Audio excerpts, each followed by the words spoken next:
Okay, this is chapter 4 in the Confidence Gap. I am reading a continuation. I am beginning on page 53. And this is a support group for people who want to actually see their goals become reality.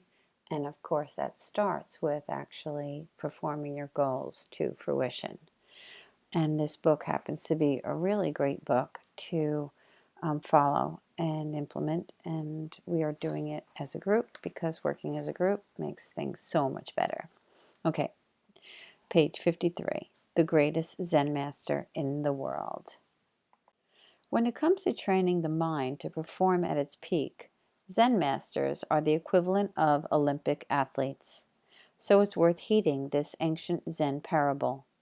One day in the monastery, a novice approaches the head monk and says, "Master, how do I find the greatest Zen masters in the whole land?" The head monk scratches his head and thinks for a moment. Then he says, "Find the person who tells you he or she has eliminated all negative thoughts. And if you find such a person, you'll know that's not who you're looking for." In other words, even the greatest Zen masters have negative thoughts, and so do the greatest positive psychologists. The world famous psychologist Martin Seligman provides a good example. Seligman, the author of hugely successful books such as Learned Optimism and Authentic Happiness, is widely referred to as the father of positive psychology. One of the many things I admire about him is his honesty. He admits that even though he has spent the last 20 years teaching people all around the world to think optimistically, as soon as he finds himself in a challenging situation, the first thing that pops into his head is a pessimistic thought. Now just stop reading for 20 seconds and notice what your mind is telling you. I guess you have to push pause. Okay. Is your mind protesting, arguing, or criticizing? Or is it relieved to know that you're normal?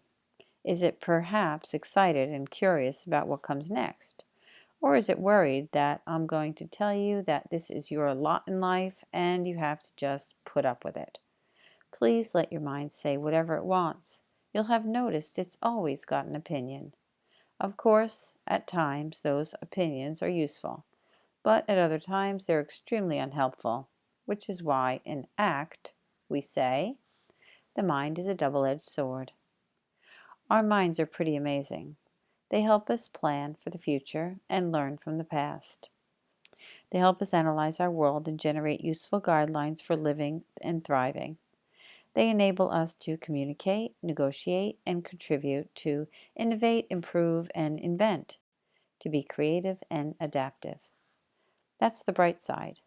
The dark side of this mind is that it's quick to criticize and judge harshly. It conjures up scary stories about the future and dredges up painful memories from the past. It reminds us of our flaws, faults, and failures and compares us unfavorably to others. And there is nothing abnormal or defective about any of this. These are all the ordinary processes of the normal human mind. Later in this book, we'll look at how to use the bright side of the mind, how to clarify our values, set goals, and think strategically to help us with motivation and commitment. But in this section, we're going to focus on the dark side, on handling all those inevitable negative thoughts. And if you're wondering, are they really inevitable? Well, let's see. The pop-up thoughts exercise. Here's a little exercise invented by Stephen Hayes. I'm about to give you 3 well-known phrases, but in each case, the last word is missing. As you read the incomplete sentences, notice what words automatically pop up in your head. This is not a quiz. I don't want you to guess the answer. I want you to simply notice what pops into your head without any effort at all. Here goes. Children should be seen and not. Mary had a little. Blondes have more. So what happened? If you grew up in the United States, United Kingdom, Australia, Canada, or New Zealand speaking English as your first language, then the words that probably popped into your head were herd, lamb, and fun. So, do you really believe that children should be seen and not heard? Or that there really was a little girl named Mary who had a little lamb that followed her to school? Or that blondes really do have more fun than people with other hair colors? I'm betting the answer in each case is no. So, now suppose I told you to eliminate all of those word sequences from your mind, eradicate them so that under no circumstance do those specific sequences of words ever pop up again inside your head. Could you do that? Maybe with science fiction brain surgery, but otherwise they are deeply implanted in your mind. We can pretty much guarantee that in the context where someone says Mary had a little, the word lamb will pop up inside your head. Your mind is full of this stuff. Let's try a few more.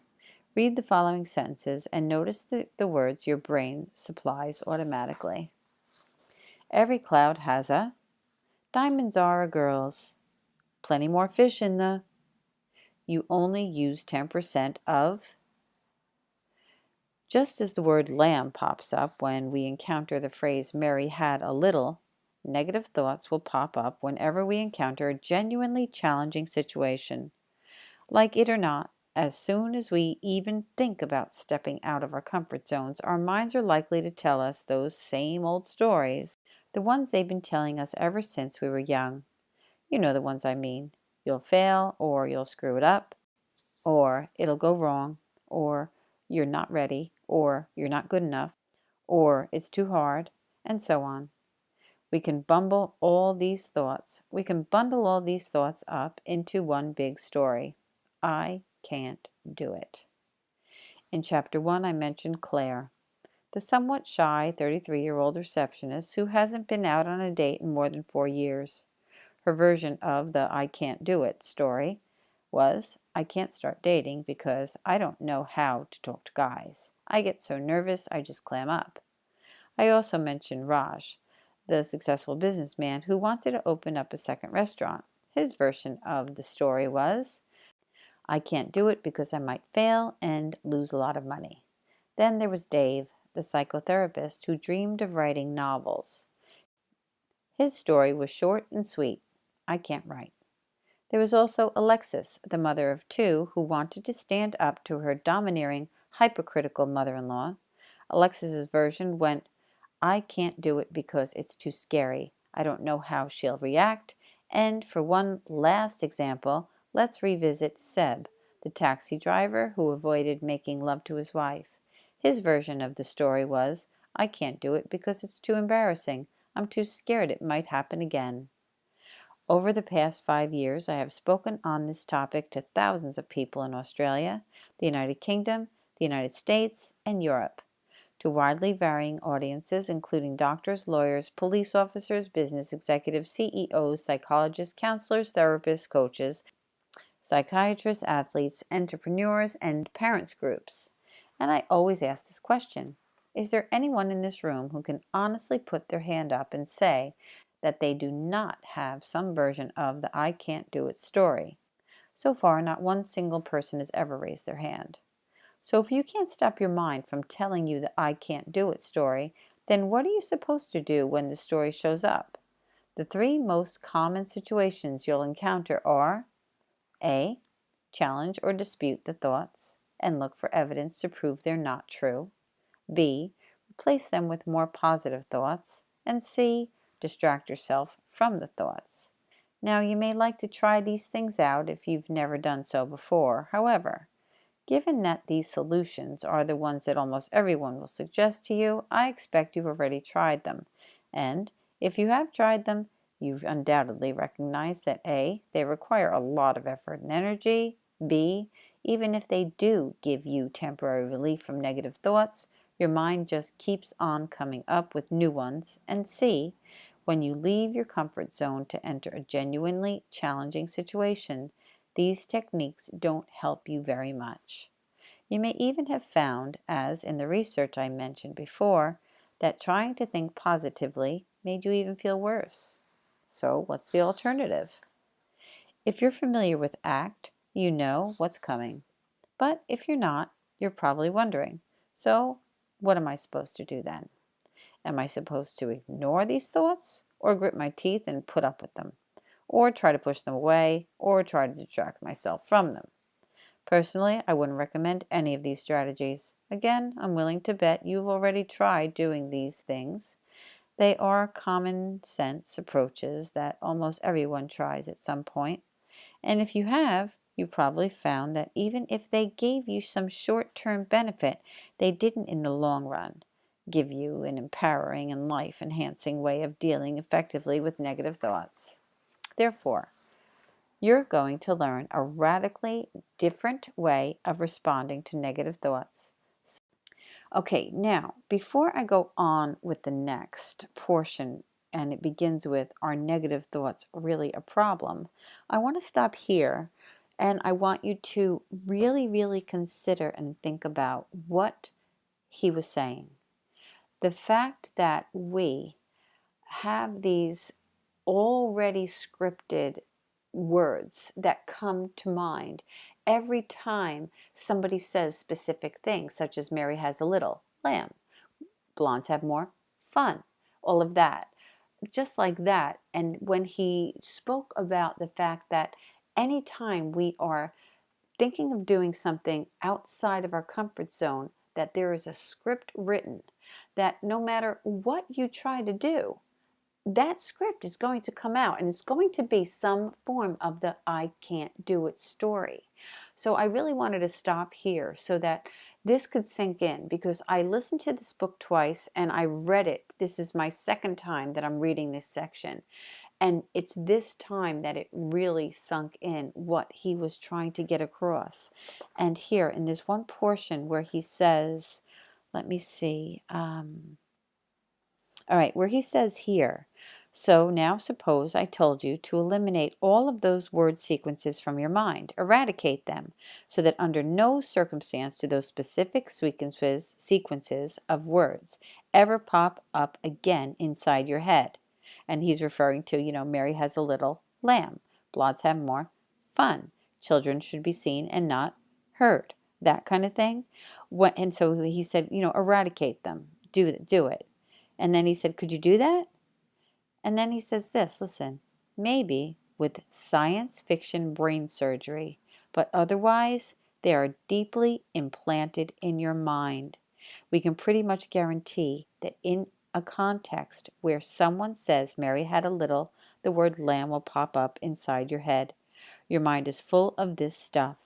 Let's try a few more. And so he goes on with that a little bit. And this is where I want us to really just get this through our heads, that this is what's going on. Where he says, like it or not, as soon as we even think about stepping out of our comfort zones, our minds are likely to tell us those same old stories. The ones they've been telling us ever since we were young. You know the ones I mean. You'll fail, or you'll screw up, or I'll get it wrong, or you're not ready, or you're not good enough, or it's too hard, and so on. We can bundle all those thoughts up into one big story. I can't do it. So that's where I want to stop right there before I move on to the next section.